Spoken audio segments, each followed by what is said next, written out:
Hello guys, আসসালামু আলাইকুম। MK360 ডিগ্রিতে সবাইকে স্বাগতম। আজকে আবার আমি হাজির হলাম একটা ওয়ার্ড টিউটোরিয়াল নিয়ে। আজকের সাবজেক্ট হচ্ছে কিভাবে আপনাদের স্ক্রিনে দেখানো এই ওয়াটারমার্কটি নিজের নাম দ্বারা সেট করবেন এবং কালার সেট করবেন, সেটি নিয়ে আজকের এই ভিডিও। সো ভিডিওটি স্কিপ না করে পুরোপুরি দেখুন, ইনশাল্লাহ আপনিও শিখতে পারবেন।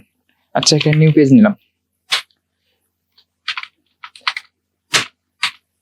দেখতে পাচ্ছেন নিউ পেজ। এই জায়গায় পেজ লেআউটের মধ্যে ওয়াটারমার্ক সবাই জানি কম বেশি, তারপরে আমরা সাধারণত এগুলাতে ক্লিক করে ওয়াটারমার্ক দিয়ে নেই।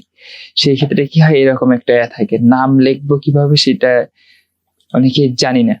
সো নাম লেখার জন্য সাধারণত এই যে কাস্টম ওয়াটারমার্ক আছে, কাস্টম ওয়াটারমার্কে যাওয়ার পরে এই জায়গায় দেখতে পাবেন অনেকগুলো অপশন আছে।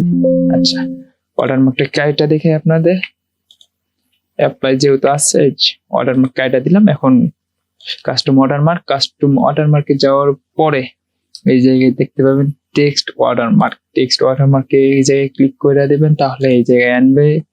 সো এই জায়গায় ডো নট কপি, এই জায়গাটা কি করবেন, আপনার নামটা দিয়ে নেবেন।